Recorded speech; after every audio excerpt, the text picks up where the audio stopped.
네, 안녕하십니까. 오늘 시간에는 통일사상 제9장 인식론의 네 번째 시간입니다. 이번 시간에는 방법에서 본 인식론에 대해서 말씀드리고자 합니다. 앞서 말씀드린 같이 인식의 기원을 경험으로 본 경험론은 나중에 회의론에 빠지게 되었고, 인식의 기원을 이성에 있다고 본 이성론은 나중에 속단론에 빠졌습니다. 그와 같은 결과가 벌어지게 된 이유는 경험이 어떻게 해서 인식되는가, 그리고 이성에 의해서 어떻게 인식이 성립되는가 하는 문제, 즉 인식의 방법을 고찰하지 못했기 때문입니다. 이와 같은 인식의 방법을 중시하고 이것을 본격적으로 다룬 것이 칸트의 선험적 방법과 헤겔의 마르크스의 변증법적 방법입니다. 여기서는 칸트와 마르크스의 방법에 대해서 그 요점을 소개하고자 합니다. 칸트의 선험적 방법을 먼저 말씀드리면, 영국의 경험론은 회의론에 대륙의 합리론, 속단론에 빠졌다고 제가 말씀을 드렸지만, 이 두 가지 입장을 종합하여 새로운 견해를 세운 사람이 임마누엘 칸트입니다. 경험론은 인식의 기원을 경험으로 보고 이성의 작용을 무시함으로써, 그리고 이성론은 이성을 만능의 것으로 간주함으로써 양자가 모두 오류에 빠졌다고 칸트는 생각했습니다. 그래서 칸트는 올바른 인식을 얻기 위해서는 경험이 어떻게 해서 인식이 될 수 있는가 하는 데 대한 분석으로부터 시작하지 않으면 안 되었으며, 그러기 위해서는 이성작용의 검토, 즉 비판을 하지 않으면 안 된다고 생각했습니다.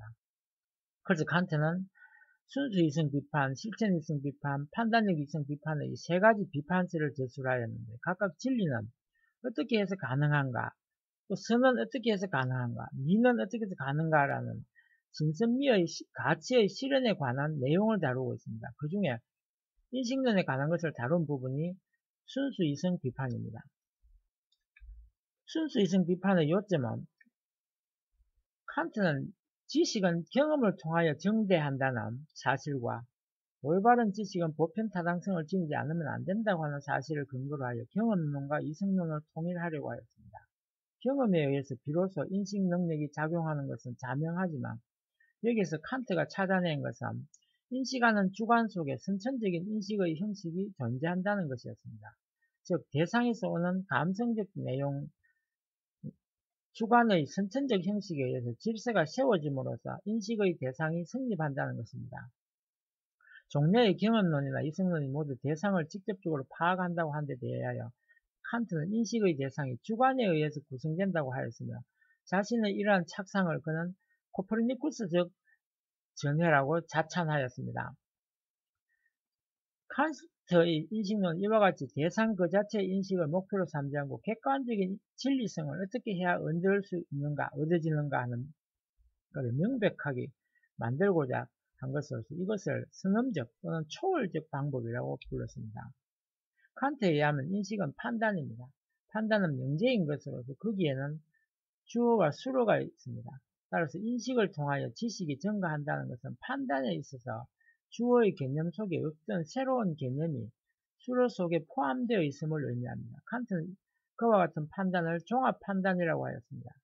이에 대하여 주어의 개념 속에 수로의 개념이 이미 포함되어 있는 판단을 분석판단이라고 합니다. 결국 종합판단에 의해서만 새로운 지식이 얻어지는 것입니다. 칸트가 예로 들고 있는 분석판단이나 종합판단의 예에는 다음과 같은 것이 있습니다. 물체는 연장을 가지고 있다라는 판단은 물체의 개념 속에 이미 연장의 뜻이 포함되어 있으므로 분석판단이라는 것입니다.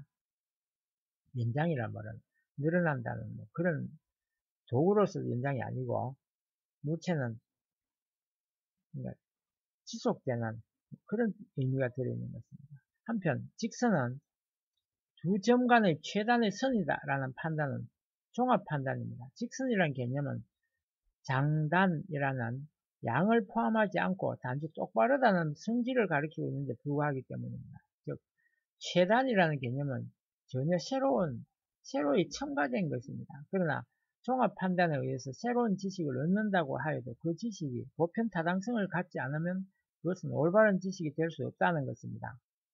지식이 보편 타당성을 지니기 위해서는 그것은 단순히 경험적 인식이어서는 안 되며, 경험에서 독립된 선천적 아프리오리라 하는데, 선천적인 요소를 갖지 않으면 안 된다는 것입니다. 즉 종합 판단이 보편 타당성을 지니기 위하여서는 그것은 선천적인 인식, 즉 선천적인 종합 판단이 아니면 안 된다는 것입니다.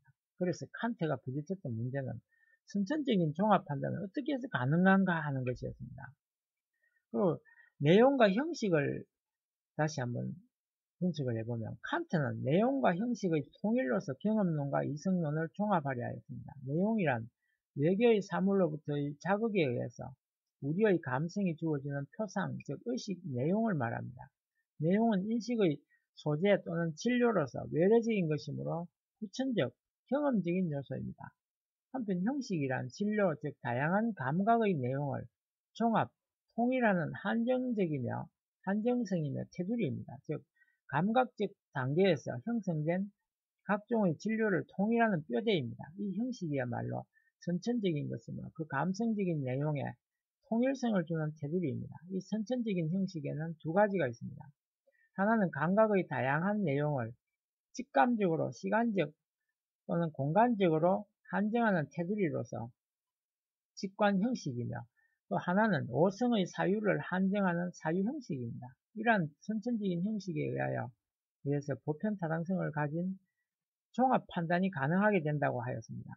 시간적, 공간적 개념으로서의 직관 형식은 감성적 단계에서 감각의 다양한 내용을 시간적, 공간적으로 파악하는 직관적인 틀입니다. 그러나 감성적 단계에서의 직감만으로는 인식이 성립되지 않습니다.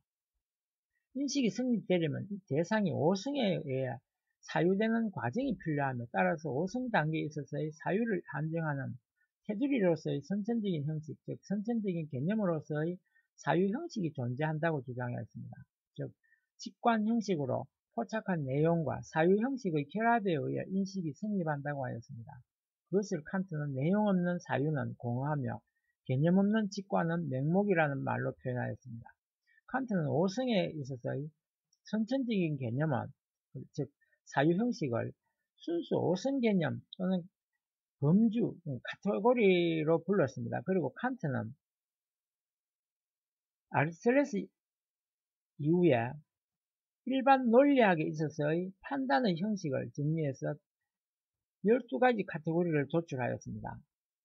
첫째, 분량, 즉 단일성, 다양성, 총체성을 말하는 것이고, 두 번째는 성질로서 실제성이나 부정성, 한정성을 말하고, 세 번째 관계로서 실체성이나 인과성을 또는 상호성을 말하고, 양상으로서는 가능성, 현실성, 필연성을 나눕니다. 이 네 가지로 분량, 성질, 관계, 양상으로 나눈 이 네 가지로 분리를 하고, 이와 같이 칸트는 대상의 감성적 내용이 직관 형식을 통하여 직감되고 사유 형식을 통하여 사유됨으로써 인식이 가능해진다고 주장하였던 것입니다. 그런데 감각적 단계에 있어서의 감성적 내용과 오성적 단계에 있어서의 사유 형식은 자동적으로 종합되는 것이 아닙니다. 감성과 오성 같은 인식 능력의 일부분이긴 하지만, 즉 감성과 오성이 같은 인식 능력의 일부분이긴 한데 본질적으로는 서로 다른 이질적인 것입니다. 여기에 양요소를 공유하는 제3의 힘이 필요합니다. 그것이 구상력이며, 이 구상력에 의해서 직관적 내용과 사유 형식이 통일되어서 다양한 진료의 단편들이 종합 또는 통일되게 됩니다. 이와 같이 감각적 단계의 직관적 내용과 오성적 단계의 사유 형식이 구상력에 의해서 통일, 종합되어 생긴 구성물이 바로 칸트에 있어서의 인식의 대상입니다. 따라서 칸트에 있어서의 인식의 대상은 객관적으로 외계에 실제하는 것이 아니라 인식의 과정에서 구성되는 것입니다. 여기서 칸트의 인식의 대상은 경험론의 후천적인 요소와 이성론의 선천적인 요소가 하나로 통일된 것임을 알 수 있습니다. 그때 인식하는 우리들의 의식은 경험적, 단편적인 의식에서는 안 되며 경험적인 의식의 근저에 깔려있는 통일력을 지닌 순수 의식이어야 하는 것입니다. 칸트는 그것을 의식 일반 또는 순수 통각 또는 성험적 통각이라고 불렀습니다. 그리고 감성과 오성의 작용이 어떻게 결부되는가에 대해서는 제가 앞서 말씀드린 내용과 같이 칸트는 구상력이 그 매개의 역할을 한다고 하였던 것입니다. 뭘 구상하다, 그런 뜻입니다. 그리고 형이상학의 부정과 물자체에 대해서 말씀드리겠습니다.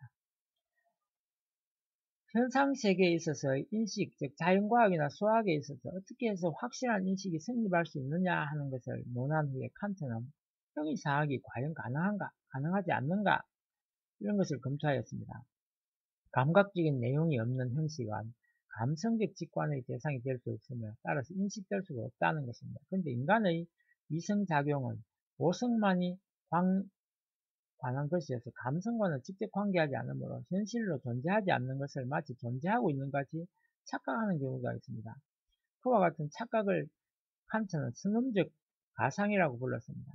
선험적 가상에는 영혼의 이념이라든지 우주의 이념, 그리고 신의 이념 세 가지가 있습니다. 그 중에 우주의 이념, 즉 우주적 가상을 순수 이성의 이율배반이라고 불렀습니다. 그것은 이성이 무제약자, 무한한 우주를 추구할 때 동일한 논거에 두 개의 전혀 상반되는 결론에 도달하게 되는 것을 의미합니다. 예컨대 세계는 시간적으로 시작이 있고 공간적으로는 한계가 있다는 것과 세계는 시간적으로 시작도 없고 공간적으로 한계도 없다고 하는, 그러니까 정립에 반해서 반정립이라는 두 개의 상반되는 명제가 그 예라는 것입니다. 이것은 감성에 주어진 내용을 그대로 세계 전체로서 파악하려고 하는 데서 오는 오류라고 하였습니다. 칸트는 대상에서 오는 감성적 내용이 주관의 선천적인 형식에 의해서 구성되는 한에 있어서 인식이 성립되는 것이며 대상 그 자체, 즉 물 자체는 결코 인식될 수 없다고 하였습니다. 물 자체의 세계라는 현상적 세계의 배후에 있다고 보는 세계이며 예지계라고도 한다는 것입니다. 그러나 칸트가 물 자체의 세계를 부정해버린 것은 아니었습니다.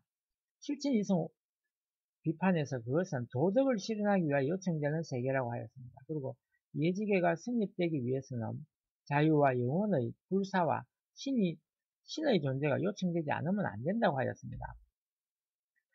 네, 두 번째로 마르크스주의의 인식론에 대해서도 살펴보도록 하겠습니다. 이것은 유물 변정법에 근거한 인식론에 대하여 설명을 하는 것입니다. 유물 변정법에 의한 인식론은 마르크스주의 인식론 또는 변정법적 유물론의 인식론이라고 불려집니다. 첫째, 반영론, 그러니까 모사란 말은 사진을 찍는다 이런 식으로 생각하시면 됩니다. 유물 변정법에 의하면 정신은 뇌의 산물 또는 기능입니다. 그리고 객관적 실제가 의식에 반영됨으로써 인식이 이루어진다고 보고 있습니다. 이것을 반영론 또는 모사설이라고 합니다. 카피시어리라고 합니다. 그것을 엥겔스는 우리들은 다시 유물론적으로 우리들의 두뇌 속의 개념을 현실의 사물의 모사라고 이해하였다고 말하고, 레닌은 인간의 의식은 거기에 독립하여 존재하고 있고 또 발전하고 있는 외계를 반영한다고 하였습니다. 마르크스주의 인식론에서도 칸트가 말하고 있는 감성적 내용이 그대로 객관적 실제의 의식의 반영일 뿐 아니라 사유 형식도 객관세계의 실제 형식의 의식의 반영이라고 보고 있습니다. 감성적 인식과 이성적 인식의 실천에 대해서 말씀드리겠습니다. 인식은 단순히 객관적 세계의 반영이 아닙니다. 반영된 내용은 반드시 실천을 통하여 검증되지 않으면 안 됩니다. 그렇게 안 된다고 이야기합니다. 보통 레닌은 그 과정을 다음과 같이 설명하고 있습니다. 생생한 직관으로부터 추상적인 사고로, 그리고 이것을 실천으로, 이것이 진리 인식의 즉 객관적 실제의 인식에 대한 변정법적 과정이라는 것입니다. 유물 변정법 인식의 과정을 더욱 구체적으로 설명한 것이 모택동입니다. 그는 다음과 같이 이야기를 하고 있습니다. 인식은 실천을 토로하고 있고 얕은 곳으로부터 깊은 곳으로 나아간다는 것이 인식의 발전 과정에 관한 유물 변정법적 이론이라는 겁니다. 즉 인식은 낮은 단계에서 감성적인 것으로 나타나며 높은 단계에서 논리적인 것으로 나타나지만 어느 단계거나 모두 하나의 통일적인 인식 과정의 단계라고 했습니다.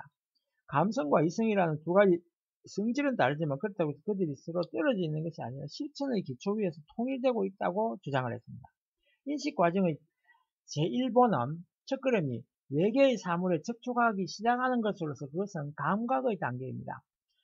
감성적 인식의 단계, 즉 제2보 두 번째 걸음은 감각된 재료를 종합하여 정리하고 개조하는 것으로서 그것은 개념, 판단, 추리의 단계입니다. 즉 이성적 인식의 단계라는 것입니다. 이와 같이 인식은 감성적 인식에서 이성적 인식으로, 그리고 이성적 인식에서 실천으로 나아가는 것이라고 주장을 했습니다. 그런데 인식과 실천은 1회 한 번에 거치는 것이 아닙니다.